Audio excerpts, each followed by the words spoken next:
I am Michael Fox, freelance reporter based in Latin America and the host of Under the Shadow podcast. All right. Welcome, everyone, to another episode of Working People, a podcast about the lives, jobs, dreams, and struggles of the working class today. Brought to you in partnership with In These Times magazine and the Real News Network, produced by Jules Taylor, and made possible by the support of listeners like you. Working People is a proud member of the Labor Radio Podcast Network. If you're hungry for more worker and labor-focused shows like ours, follow the link in the show notes and go check out the other great shows in our network because there are so many. And please support the work that we're doing here at Working People because we can't keep going without you. Share our episodes with your coworkers, friends, and family members. Leave positive reviews of the show on Spotify and Apple Podcasts. And reach out to us if you have recommendations for working folks that you'd like us to talk to. And please support the work that we do at the Real News Network by going to therealnews.com/donate, especially if you want to hear more reporting from the front lines of struggle around the U.S. and across the world. My name is Maximilian Alvarez, and I am very excited to have the one and only Mike Fox with us on the pod today. Mike is an incredible reporter, an incredible human being, a dear friend, even though we've never met in person, and he is one of our kick-ass collaborators at The Real News. In this, extended Marvel universe of journalistic superheroes we've got here, Mike is a heavy hitter. If you follow The Real News, you already know Mike's incredible work. Over the past couple years, we've teamed up with Mike and the great folks at the North American Congress on Latin America, or NACLA, to produce two vital, wholly unique, highly produced, and hard-hitting narrative podcast series. The first one, Brazil on Fire, was released to coincide with the lead-up to the high-stakes national elections in Brazil in 2022. In that series, Mike took listeners on an intense and incredible journey to understand Brazil's turn towards fascism under President Jair Bolsonaro and how the U.S. helped push it along. And the series culminated in an examination of the re-election of the leftist former president Lula and the failed January 8th invasion of Brasilia by Bolsonaro's supporters. The second series that we've co-produced with Mike and NACLA is called Under the Shadow, which you heard him mention up top. And we've been publishing that throughout this year. We're about 2/3 of the way through the first season right now, and it's fucking incredible. Pardon my French. It's Under the Shadow is an investigative podcast series that really takes listeners across Latin America straight to the scenes of some of the region's most devastating, revolutionary, and historic moments. And in season 1, Mike has been diving deep into the past of Central America, uncovering the history of U.S. intervention and its lingering effects in the region today. And I cannot recommend this series highly enough. It's kind of weird being on the, production and publishing side for this series, but at the same time, I'm also just a supreme fan, and I'm always bugging Mike because I need my fix, and I'm always, I always need those new episodes. But those episodes, as you guys know if you've listened to any of them, take a lot of work to put together, which is why if you guys want to hear more of them, you got to support Mike's work. You got to support the work that we're doing at The Real News, and you got to support NACLA. And speaking of Mike doing incredible work and traveling wherever he needs to go to report from the front lines of struggle, we're having Mike on the show today to talk about a serious and important story from Brazil that you guys have probably heard about over the past month. In a report that he published with NACLA on May 8th, Mike writes, quote, "Southern Brazil is facing its worst climate tragedy ever. Unprecedented floods have impacted 1.4 million people and forced more than 160,000 people from their homes. As of May 7th, at least 95 people have been killed and 130 people remain missing. The images are shocking. Downtown Porto Alegre, the capital of the Brazilian state of Rio Grande do Sul, is underwater. The water level in the city's Guaíba River surpassed the historic 1941 flood levels by more than 1.5 feet after days of heavy rain. With more extreme rains forecasted, experts say the floodwaters could remain for at least the next 10 days. On May 2nd, a dam collapsed, unleashing an over 6-foot high wave and worsening flooding in the area. President Luis Inácio Lula da Silva flew over the disaster area on May 5th with Rio Grande do Sul's Governor Eduardo Leite. The following day, Lula asked Congress to declare a public calamity in the state, which would open up additional government spending. Leite says the state, quote, will need a type of Marshall Plan for reconstruction, end quote. Although the tragedy is a natural disaster, experts have pointed out that the lack of preparedness on the part of the state and local officials may have contributed to the devastation. According to one report, Porto Alegre slashed funds for flooding prevention over the last 3 years and didn't spend a cent on it in 2023, end quote. So that's what we're here to talk about today. Mike himself was there in Brazil reporting on these horrific floods and the fallout from them. And we are actually going to be publishing a video report so you guys can see that devastation at The Real News very, very soon. But we wanted to get Mike on to take our listeners there and help us understand, like basically how bad this is, what Mike saw and felt and talked to people about, and what working people in Brazil are going through right now as the climate emergency continues to worsen.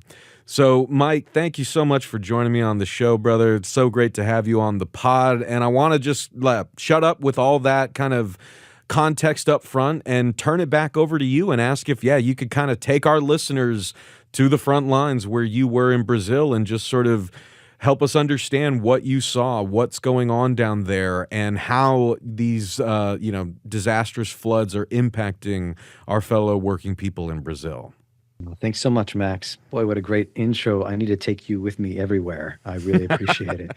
Yeah, so I was in Porto Alegre and kind of the regions around Porto Alegre in the very end of May for about 5 days.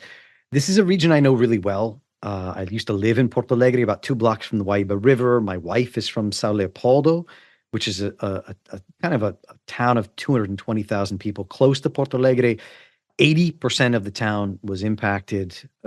Over half of its residents were evacuated, and including the mayor, who I interviewed, Ari Vanazzi, and you will see him in the video story I'm doing for The Real News, because he lost everything as well in his home. And actually, there's this crazy reality, because when he first came to this town 30 or 40 years ago, he was part of a movement. He arrived during a flood, and he was part of the movement that fought to build the floodgates and the flood protection system in São Leopoldo that then helped protect the town, but which was still engulfed with so much water. And it was actually neighboring town where the water came in past their dikes, and he sent people to the neighboring town to shut their floodgates. So it's this crazy, crazy story. And, I was there, the flooding began, the kind of the start date of all this, is seen as April 29th. So when I did that story for NACLA, it was about a little over a week and a half after that. And, when I was there in the end of May, so we're talking an entire month later, you still had entire neighborhoods that are underwater, areas that, and I don't mean like a little bit of water. I mean, like, if you were walking through the water, it's over your head, and just shocking realities. There's roughly 50,000 people who are still in shelters. The numbers in that article that you quoted from, I think it was like 1.5 or 150,000 people have been pushed from their homes. It's now been 600,000. 2.3 million people have been impacted across the state. 90%, more than 90% of the municipalities across the state have been impacted by the flooding and the rains. And just to put this in perspective, because it's hard to understand when you talk about states, like, oh, it's a state. The state of Rio Grande do Sul in Brazil, it's the southernmost state. So it borders Argentina, it borders Uruguay. It's 15% larger than the UK. So we're talking about big. It's a very big size. And yeah, it was the worst climate disaster ever. The response from the federal government, Lula's government, has been unprecedented. the local governor, Eduardo Leite, had said that they would need, I think you mentioned, a Marshall Plan for the region, and said that the total cost of recovery would be somewhere around 4 billion US dollars. Lula has already allocated 10 billion to it. In fact, former President Dilma Rousseff, who is now the head of the BRICS Bank, has already said that they would be providing another billion US dollars in aid to the region. Lula's already said he wants to build homes for every single family that's lost one. And so it has, while at the same time as it's been the largest climate disaster tragedy the country's ever seen, the government response has been unprecedented. And that's been extremely important. Obviously, I can't even imagine. So many people I spoke with when we were there were just like, I can't even imagine if Bolsonaro was still in power, what this would look like. It'd be whitewashing and just kind of being left people to defend for themselves. And then a bunch of, Twitter bots would be talking about how great Bolsonaro is. And at the same time, I'll just say, and I did a story for Al Jazeera a couple of weeks ago about the intense amount of fake news. We haven't seen this level of fake news since the 2018 election of Jair Bolsonaro. Fake news, in the most part, attacking Lula's government or trying to push out disinformation to make it seem as though Lula's government isn't doing anything, or that Lula's government is blocking aid to regions, or that Lula's government is trying to get away, or that Lula's trying to get away. And it's all because this is this moment where so much is being done, so much in the way of donations and things, and so much attention is focused on this. And so you've seen this right-wing campaign to try and undercut the potential benefits in terms of approval, what this could mean for Lula, and obviously in Rio Grande do Sul. And Rio Grande do Sul traditionally is kind of a Bolsonaro right-wing area. If you listen to Brazil on Fire, then you know that it is a large population descended from European descendant, German, Italian, and whatnot. But it also has this really deep organizing root. If you remember Porto Alegre, that's where participatory budgeting began, right? Back in the late 80s. And then since kind of the early 2000s, they've been voting in people on the right or the center right. And so there's this really interesting moment where we could see this shift back to supporting Lula and supporting the PT, particularly in the midterm elections that are happening later this year. But part of that, the voting in of people in the center and the center right has meant that those folks, largely climate deniers, whatnot, have been, gutting environmental protections across the state. And that has led, obviously, to this, or it has been part of why this tragedy was just so bad. But I'll just say really quick, on the ground, like I said, it's still really intense. People are traumatized and they're afraid, not just for now. We've had many clear days without rain. The water level of the Guaíba River has been dropping. It reached kind of 5.33 meters above the normal level, and that's been a historic high. It's now dropped back down to lower than 3 meters. It still is high, but in most neighborhoods, the water has been leaving, but it still is flooded in many other places. And really, the big concern for many people is what things look like for September. September is traditionally the big rain, the big flooding month. May is not. This is one of the driest months of the year. So the reason why this happened now is this combination of El Nino, together with climate change, together with deforestation in the center of Brazil and the Amazon, that kind of created this atmospheric blockage over the state that wouldn't let the rains flow up into other places of Brazil. They kind of just sat on top of Rio Grande do Sul and just dumped their rain for days and weeks. And so that has been kind of this perfect storm, together with the cutting of environmental legislation, the deforestation along the riverbanks, the building of and the permitting of construction along those riverbanks, which has kind of channeled the river. And so when the water's funneled into Porto Alegre and the Guaíba River, then they just rose to unprecedented levels. But it still is a terrifying situation. Ari Vanazzi, the mayor of São Leopoldo, who I interviewed, is talking about it could take 10 years, a decade, for full kind of reconstruction of the state. And many people are concerned that this type of flooding is going to continue like we've never seen before. Like, it might not be next year, and it might be the year after that, but it's very likely we're going to see this way more often, because that's what climate change does, is it makes climate disasters more and more often. Well, and no, you're right. And it's this shit's only going to get worse, people. And I mean, again, that's what we keep telling you. That's what the folks we keep talking to keep telling us. So we got to do something. And I want to circle back in a second to kind of how we've in fact been doing the opposite.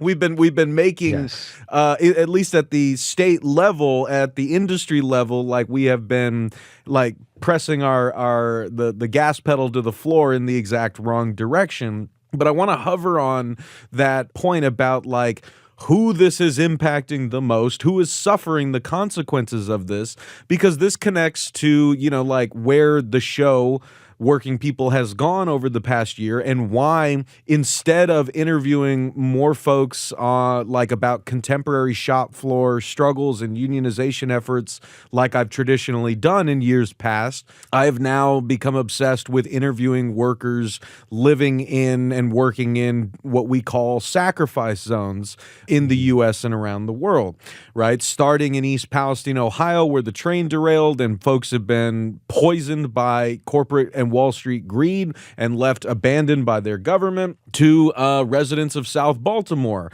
who are living amidst a toxic cocktail of industrial pollution coming from coal cars in the CSX rail terminal, trash incinerators, all of this just blasting them in the faces, in their lungs. One resident told me that she knows so many people walking around with oxygen tanks in South Baltimore, like literally 20 minutes from where I'm sitting right now. So I bring this up because in many ways the point is the same. And in fact, sacrifice zones are not just limited to like areas where industry has polluted the residences around, like certain factories and plants. Like sacrifice zones, like functionally mean areas where people live that we have just effectively abandoned to the elements or to industry or to government pollution. Let's not forget the Department of Defense has more Superfund sites than any other industry in the United States. And so climate sacrifice zones are very much a thing, and this is one of them. And there are plenty that exist here in the United States, around the world. I mean, like, look at Pakistan. I mean, like half of Pakistan's been baking for years. Like that is effectively a zone that the world has more or less deemed ripe for sacrifice, because we're not going to do anything to change the conditions that are making it unlivable. So I say that all to say is that, like, why are we talking about this on a show called Working People, where we interview workers about their lives, jobs, dreams, and struggles? Because who the fuck do you guys think are living in these zones? Who are the working people, like, who are trying to make a living and trying to raise their families in these areas, and now they can't because their homes are underwater, right? So, like, that's the connection that we're trying to make here on this show, on The Real News, by drawing the connections between our different areas of reporting, is that your life as a working person does not like end when you leave your job. Like, you are a working class person living a working class reality and living in an area like this where, you are for so many reasons, like put on the front lines of sacrifice. Like, that is tied to your class position, your ability to combat that, to survive it, to carry on afterwards, are directly impacted by your class position. So I like really wanted to draw that connection, because I'm talking to Mike on the day that I am going to South Baltimore to cover a protest action by residents living in that sacrifice zone, while we're here talking about residents living in a climate sacrifice zone in southern Brazil. So, Mike, I wanted to just ask if you could say a little more about the folks that you were talking to. Like what are their lives like? What are they saying? What are the things that they are worried about right now as they try to pick up the pieces? Yeah, thank you, Max, for making that connection. Before I go to what people are saying, I just want to draw attention to this study that came out just this last week, and it was put together by the National Science and Technology Institute and the Observatory of Metropolises in Brazil. And they basically took a map of the major flooding areas and then a map of the poorest communities in those regions, and they laid them on top of each other, and they just matched perfectly. So it is very clear that the hardest hit communities were the working class communities, were the poorest communities. And you see that by going to different shelters across the city. I went to several, but one in particular in Sao Leopoldo is this massive gymnasium, and you have basically 500, 600 people that this is their only option, is to live in this gymnasium with everybody. And that's one thing kind of in the days just after a flood, disaster. But folks there understand that they're going to be there for months, if not 6 months, if not maybe a year. Like I said, the federal government has said they want to build homes for everybody, but that's going to take a really long time. And so the folks there just have their backs against the wall. A lot of people, they had jobs, low wage workers, they had whatever, but they lost those jobs or they can't get to their employment or they're just trying to barely get by. It's completely, it's completely pushed back on the working class in Rio Grande do Sul, in that entire area. Don't forget, Max, that in Brazil, roughly 40% of the population works in the informal sector, right? Roughly 40 million people.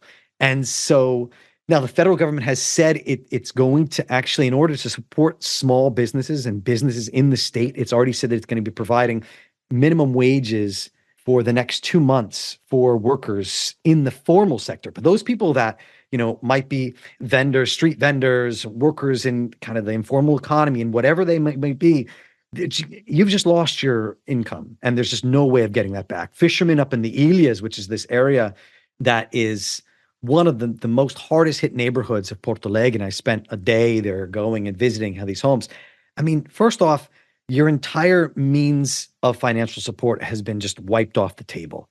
Second off, your home has been inundated to even over your head. It's just now, the water's just now starting to recede, but you have to gut every single thing you have ever owned. So you're taking that out of the house, you're ripping it in front, you're putting it in front of your front stoop or the streets so that the city can come by and clean everything up. And then you've got to clean that out. The other thing that is a major concern is leptospirosis. Leptospirosis is a bacterial disease. It's caused by the urine of infected like animals, like rats and things like that. And during flood times, this bacteria, I mean, it gets in all the infected floodwaters. And, everyday folks are just trying to get by. You've been in those waters for weeks. So we already have 8 deaths. We have 2,000 potential cases, suspected cases across the region. And now people are finally being able to go back in, but you have this just contaminated sludge of like mixed floodwaters from the river and then sewage and feces from the town, which has all been flooded. And so it's just this terrible, terrible perfect storm. And that's the thing is like, what is the next couple of weeks? What do the next couple of months look like? And that's the big question, right? Because it's one thing, like I said, the disaster is like kind of slowly starting to come to an end, but tens of thousands of people are still living in shelters. You have Lula was talking about he might have to build homes for as many as 200,000 to 250,000 families. The numbers are just massive. And where do we go from here when your means to be able to survive, your means to be able to support yourselves and your families has just been wiped off the table? The main public market in downtown Porto Alegre, usually there's about 110 different stands in this main public market. 50,000 people pass through this market on an average day. And it's been inundated underwater. When I was there 2 weeks ago, I mean, it smelled like putrid, like the entire, it was going to take days and weeks to get the whole thing gutted.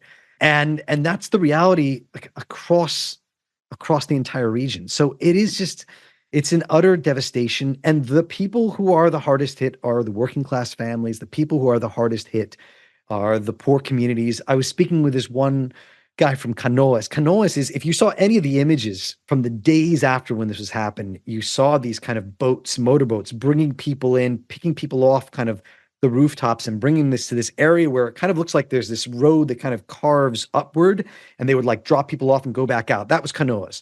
I don't have the figures of how many people were impacted, but it's well over half the town. It might be close to 70 or 80% of the town had to be evacuated. So he was one of those people that his home, even when I was there about a week and a half ago, his home was still completely inundated. He was like, I can take you there. You could see it. It's like, it's over your head.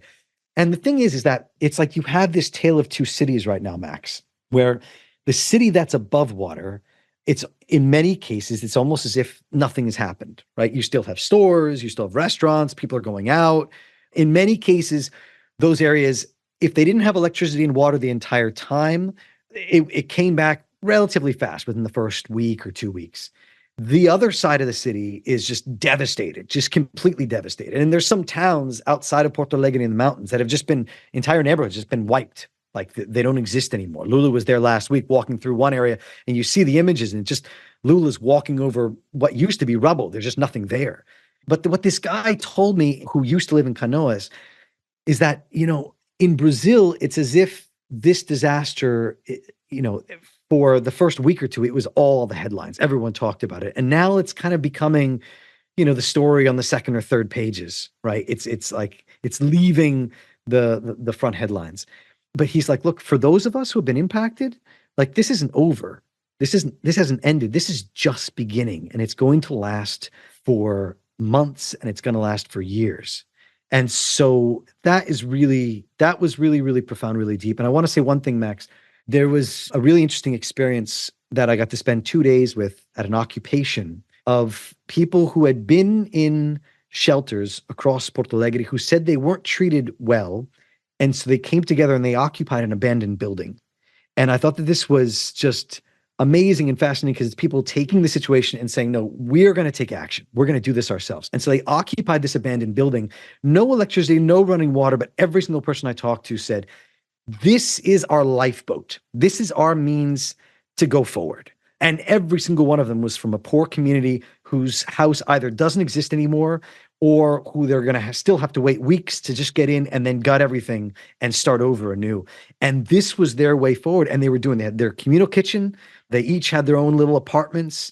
And they, in fact, the last day I was there, they had just received donations of like mattresses and clothes, and they were super excited. Now, 3 days later, you had the owners of that building, and that building has been abandoned in downtown Porto Alegre for 12 years. And the owners had called for their eviction, and that the local police and a judge had moved in to try and evict them from the building. And then there was negotiations that were happening. So, I mean, this is capital, right? This is like, we're the powerful and you can't be in my building, even though that is actually using that building for what that is the public good. That's what it should be used for. But that was just such a powerful experience of people kind of taking their lives back and saying, no, we can create change ourselves. And in fact, there were other people talking about, we need to replicate this. Brazil is one of those places where the Occupy movement and the occupation movement for housing has been extremely important traditionally, historically. But that was really powerful. Yeah, I mean, and we're going to link to another great report that Mike did for us in the past on the landless workers movement, who like doing just that, taking buildings and saying this is ours now, motherfucker. Like that's yeah. Like I mean, we've also published incredible documentary reports from like Puerto Rico, and folks there doing the same thing after like the hurricanes there, and they're like, look, like yeah, this building is owned by like white investors from the north or rich people in our own country, and our own people are living on the streets or can't afford to like live in the homes that they grew up in. Something's got to give here, and like the climate's getting worse and pushing more people into the precarious position of being current or potential climate refugees. Like again, get ready for more of this because like we are thoroughly in the age of man-made climate change. We are, continuing down the road of increasing man-made climate chaos. And that's kind of where, and we're not taking the necessary steps, writ large to really prevent or mitigate that, let alone, like radically reform our society in a way that could like save our shared planet and what's left of our shared society. But that's a topic for maybe another full podcast. But I want to, with the time I've got, man, like circle back to that question of like how we got here. Like obviously there are many big and small answers to that question, but I wanted to sort of like give us the frame of like, looking first at Brazil, kind of picking up on the reporting you did at Brazil on Fire. You looked at Bolsonaro's, policies, and particularly, like his just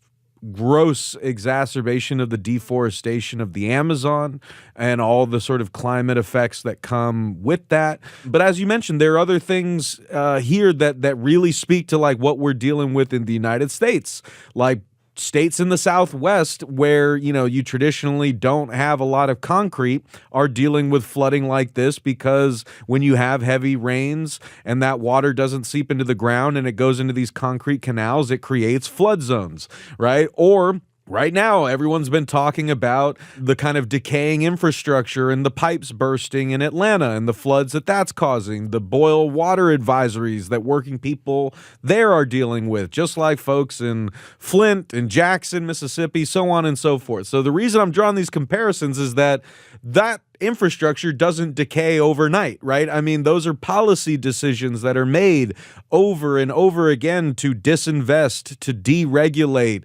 Maintenance and protective measures are always seen as too costly until you end up with a situation like this where the costs are in the tens of billions, right? So I wanted to ask, in the local context, like, what could have been done to prevent this, or what has been done to sort of exacerbate the effects? But also, like, yeah, even zooming out farther, like, what has your work in Brazil told us about how we as a planet have gotten here in the climate emergency? Yeah, I mean, on the local level, this is one of those really interesting situations where Porto Alegre had a plan. 1941, like I said, was this historic flood. When I used to live in Porto Alegre, you would walk through and see the images of the flood in kind of, in different restaurants. It'd be like, oh, remember the flood? Like it was a thing. It was a thing you talked about because it was the biggest natural disaster up until that point.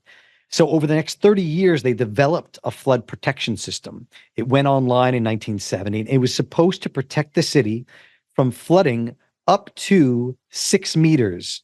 What is that? 18 feet over normal, right? In this flood, the water rose to 5.33. So it didn't even reach the 6 meter mark. But the problem is that system was just gutted in recent years. You mentioned it, that I had mentioned in the article, that particularly in the last 3 years, I mean, they spent $0 on maintaining the flood prevention system last year. And then in the previous 2 or 3 years, they'd been already decreasing that number.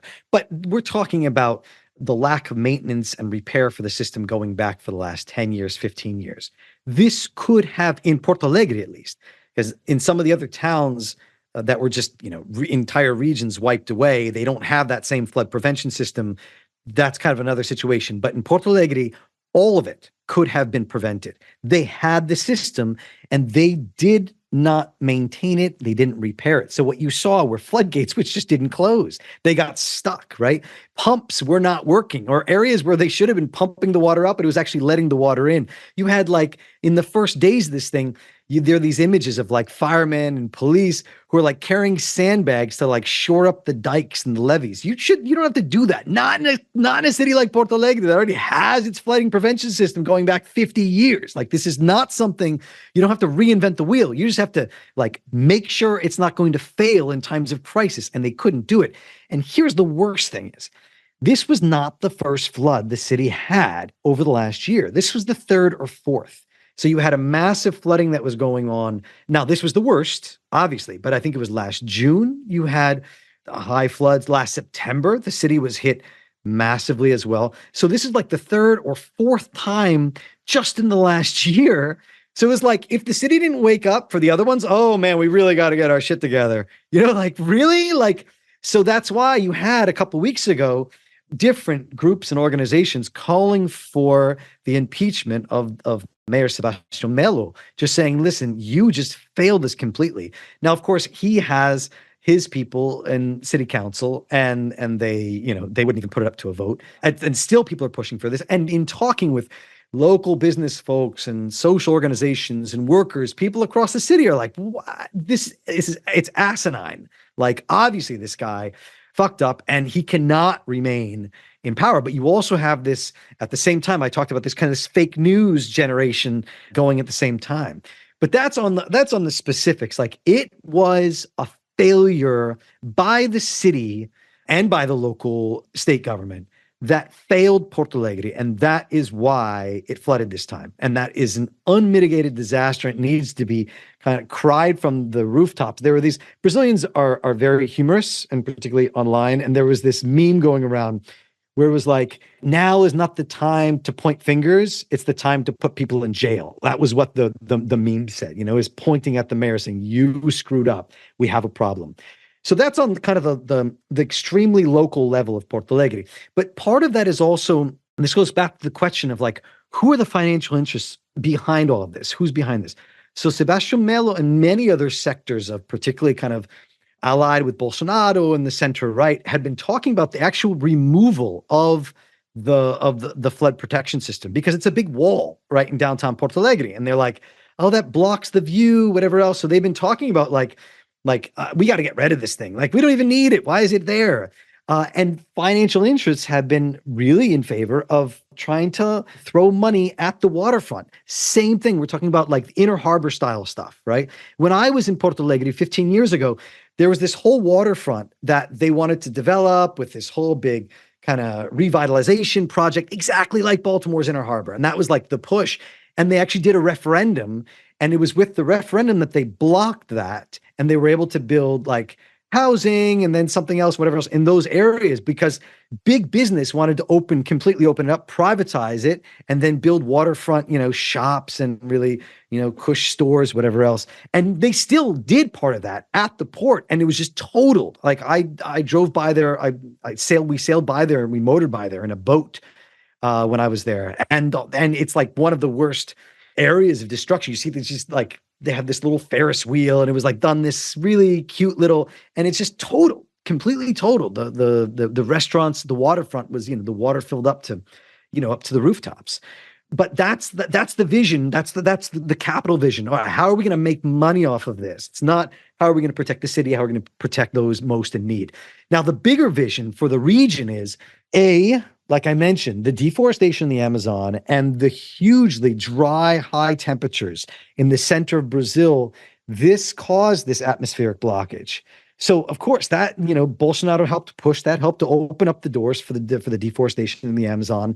Right now, like at the same time as you have this intense flooding in Rio Grande do Sul, Pantanal, like which is supposed to be one of the largest, if not the largest swamplands in the world right now, is super dry. I mean, super dry.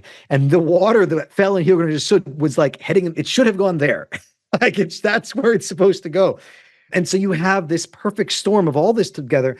At the same time, you mentioned before, Max, how the rainwater is kind of just pouring off like the concrete and just pouring off. The other thing that causes that, what they talk about here is the impermeabilização, like it's called like the waterproofing of the soil. That's what happens when you have monocropping, right? And you open up areas, you cut forests and trees, and you open up areas, particularly in the region for soy development. That's been growing obviously all across Brazil, but in particular in Rio Grande do Sul. And so major areas there near the headwaters of all where these rivers and stuff where all it flooded have now been cut, have opened it up for soy. So when the rains fall there, they just wash right off and they pull kind of the topsoil and they just wash right into the river. So that obviously makes things worse. And then the gutting of environmental legislation. Brazil has really, really good environmental legislation, but they've been gutting it in recent years. And also in certain terms, allowing local municipalities and cities to decide how much of that environmental legislation they want to use to actually like protect the borders of the rivers and the sides of the rivers, which should be kind of floodplains. Okay, if it's in the floodplain, we're going to let it go. We're not going to build right here. But in a lot of different areas, they've completely opened it up. There's a department store called Havan that's owned by Luciano Hang. And you might remember Luciano Hang, Max, because as I did some reporting on this in 2018, in the lead up to Bolsonaro's election, he was the one that was forcing his employees to vote for Bolsonaro in the lead up to the 2018 election. So he's a big pro-Bolsonaro businessman in Santa Catarina, and he's got these Havan department stores. They build one of these right in the middle of a floodplain in the hillsides of Rio Grande do Sul, and there's these images where the river literally is like engulfing both sides of it, like it was completely washed away. Because like you just don't do that. But it was approved because there's interest there, because there's financial. Yeah, great, yeah, do it, great, yeah, awesome, fantastic, whatever you want. That's the reality of where like money talks, and then let it roll, let it roll. And that is what's just added to, it's compounded this tragedy and made it worse than you could possibly imagine. And to be honest, the major concerns are what this looks like for Rio Grande do Sul and for the flooding in Rio Grande do Sul. But also don't forget, like I said, the rains in that region are supposed to be going to elsewhere in Brazil. So these are the same rains that should be hitting the rest of Brazil. They should be, rejuvenating forest elsewhere. So the rains in Rio Grande do Sul are causing greater drought elsewhere. And we can't forget, it's a tit for tat. Like this is all combined. It's a larger ecosystemic problem. And we can't, totally mess with one without messing everything else. And it has a global impact. And that's the thing. Like people, when you talk about the Amazon, you're like, oh man, the Amazon. But you talk about southern Brazil, you're like, oh yeah, that's too bad. It's really raining there. But no, actually what's happening in southern Brazil is related to the Amazon. You can't talk with one about the other. Well, and to just again drive home that point, with a very, very sad stake to the heart, I was reading this article like over the weekend from The Guardian. Headline is, quote, Venezuela loses its last glacier as it shrinks down to an ice field. The sea ice is disappearing. The jet stream is about to collapse. That is also going to impact fishing. It's going to impact everything. And you are not going to save yourself from the impacts of it. And you're sure as hell not going to just be able to wish away the reality staring you in the face. But yet that seems like what we keep doing by building, developments where they shouldn't be, department stores where they shouldn't be, ignoring literally every warning sign, and then dealing with these massive costs, human, financial, and otherwise afterwards, and saying well, none of this could have been prevented, but here's all our money going to cleaning our ass when we could have been helping to prevent this in the first place. Yeah, absolutely. And to tie it back to this podcast, Max, I was speaking with a lot of people obviously across the region, but in the islands, it was really, really profound because the islands, like I said, this neighborhood of Porto Alegre, it's across the way from kind of the historic center of Porto Alegre. It's about 1 kilometer across the Guaíba River. And it's this archipelago of islands. It's largely fishing area. And of course, when it rains, it gets flooded a little bit, but people are just used to that, but not at this level. And a lot of people I talked to, they said, we're just not going back. There was one woman in particular who her husband works in the Marines, or I guess her husband works in the Brazilian Navy, who lives out there. And she said, there's too much loss. We've suffered too much loss, and we are concerned for what the future will bring. She's lost a neighbor to leptospirosis. Their entire house has had to been gutted. And she's like, we're just not going back. And that is the same reality for many, many people in the island. Some people will return, obviously, but she's just one of thousands of climate refugees here in southern Brazil. Now, those refugees, they might not go to Uruguay, Argentina. There might be internal refugees within Brazil, but they are going to be moving elsewhere and looking for higher ground. There was one woman who I met, she's 20.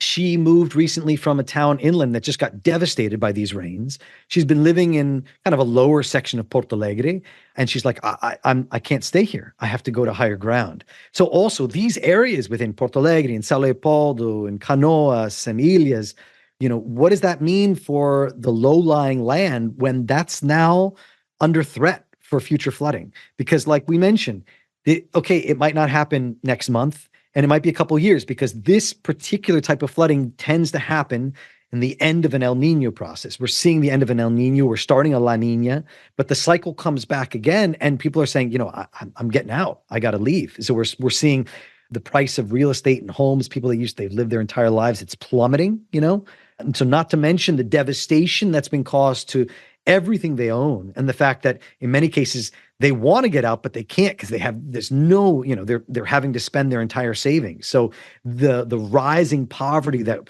we're going to see, and we already are seeing in that region, is real.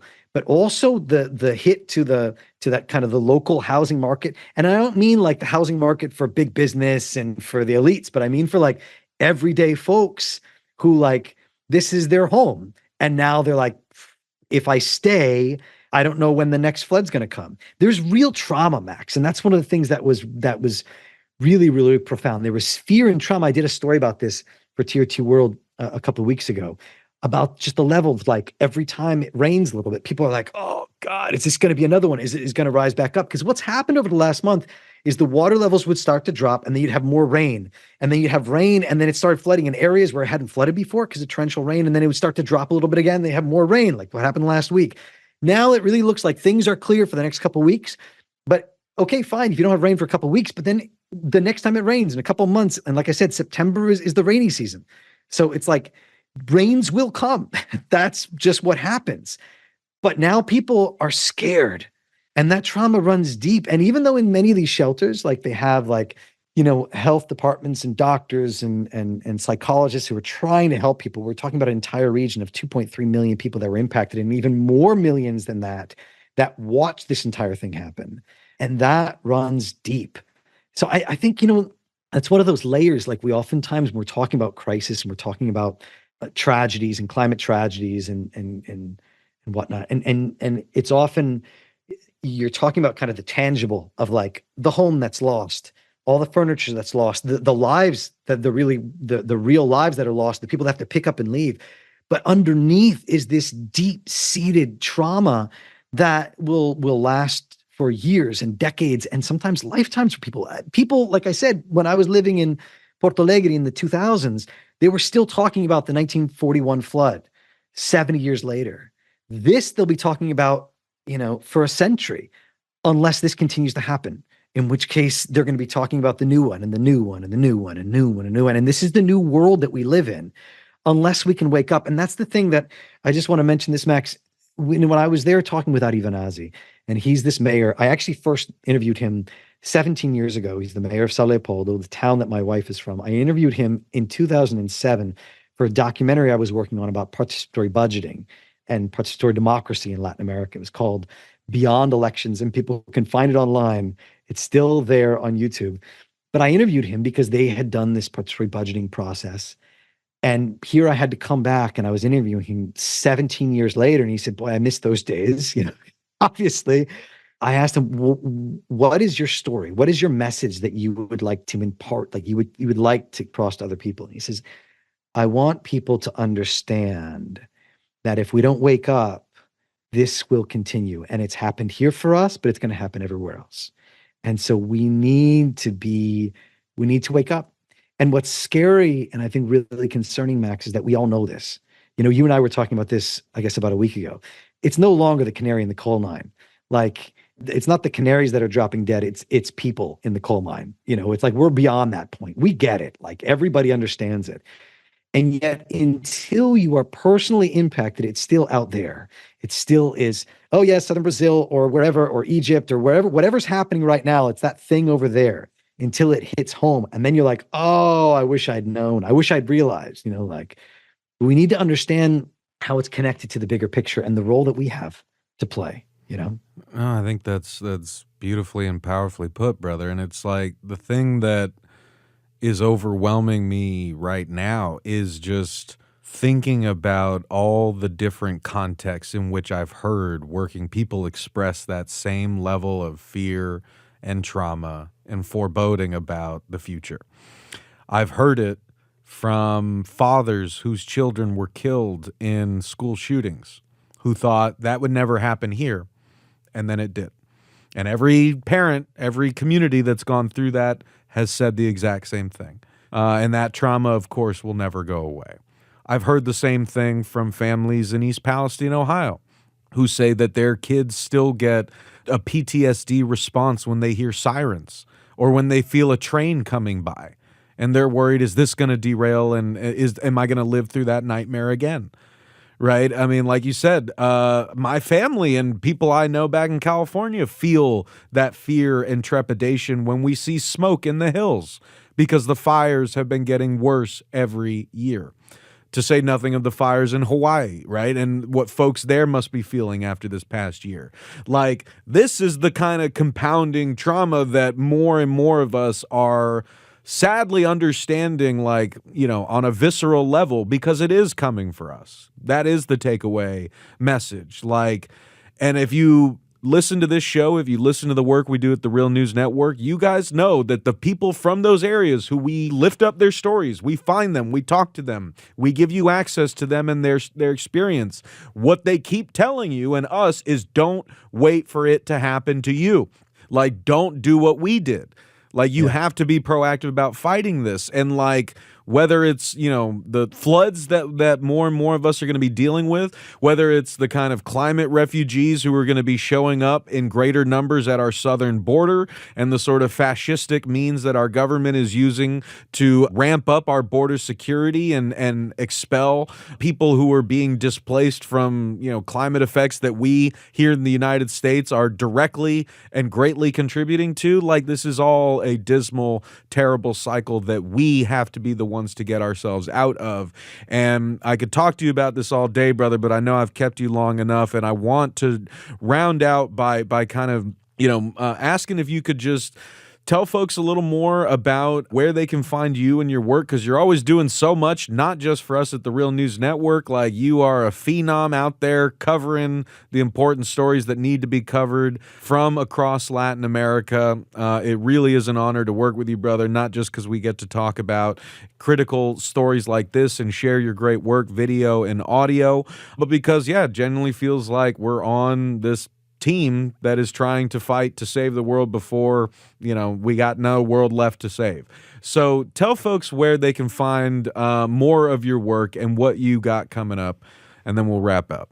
Thanks, Max. The best place for folks to find me is on my Patreon, patreon.com/MFOX, MFox, or you can just go to Patreon, type in Michael Fox. I'm trying to link to every story that I do there. And I've also just launched a new kind of personal podcast. The idea is to get really personal with my reporting. And so every couple of weeks, I'm going to do almost like a postcard from the field, and the idea is to kind of walk listeners through what I've been up to, what I've been digging into, what I've been researching, and talking about what that means, what it feels like, what I've been grappling with. And that's specifically for my kind of Patreon supporters. And it's a way of helping me to continue to fund my reporting everywhere I can. So I've just launched that this week, the Patreon's been up for about a year, but I've just launched this new podcast that you can find it there. And then, of course, links to all my other stories. I'm on Twitter. I'm on Instagram. Usually my handle is mfox something. So mfox.us, mfox_us. If you look up Michael Fox, mfox, you'll find it. But that's kind of the place I'm trying to send all of the other, anybody interested. I'm trying to send them there as a way to kind of house everything, right? In the last few years, I felt like it's all kind of dispersed. Where is all, how to find me? I have a website, or I had a website, and then it, I have like this WordPress website, which I really enjoyed. And then like 3 or 4 years ago, it stopped updating. And every time I tried to update it add new information to it, it wouldn't let me save it, and it would save it incorrectly. And I can't get it updated. So now it's just this like dead site of like weird old information about me, and I can't fix it. It's terrible. So I'm going with Patreon for now. So that's the best place to find me. All right, gang, that's going to wrap things up for us this week. I want to thank our amazing guest, Mike Fox, for talking with us today, and I especially want to thank Mike for all of the important work that he's doing, not just for the Real News Network, but everything he does. It is so good and so important, and you guys should definitely go support Mike on Patreon if you can, and of course, you should be listening to and supporting the work that we're doing together to produce Under the Shadow with NACLA, which you can find links to in the show notes for this episode. And you can binge all of Under the Shadow and Brazil on Fire on any podcast player. And as always, I want to thank you all for listening, and I want to thank you for caring. We'll see y'all back here next week for another episode of Working People. And if you can't wait that long, then go subscribe to our Patreon and check out the awesome bonus episodes we've got waiting there for our patrons. And go explore all the great work that we're doing at the Real News Network, where we do grassroots journalism that lifts up voices and stories from the front lines of struggle. Sign up for the Real News newsletter so you never miss a story, and help us do more work like this by going to therealnews.com/donate and becoming a supporter today. I'm Maximilian Alvarez. Take care of yourselves. Take care of each other. Solidarity forever.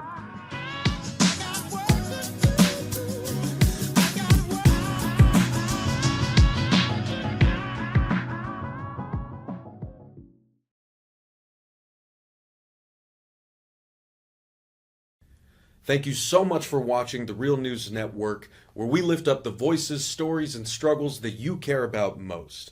And we need your help to keep doing this work. So please tap your screen now, subscribe, and donate to the Real News Network. Solidarity forever.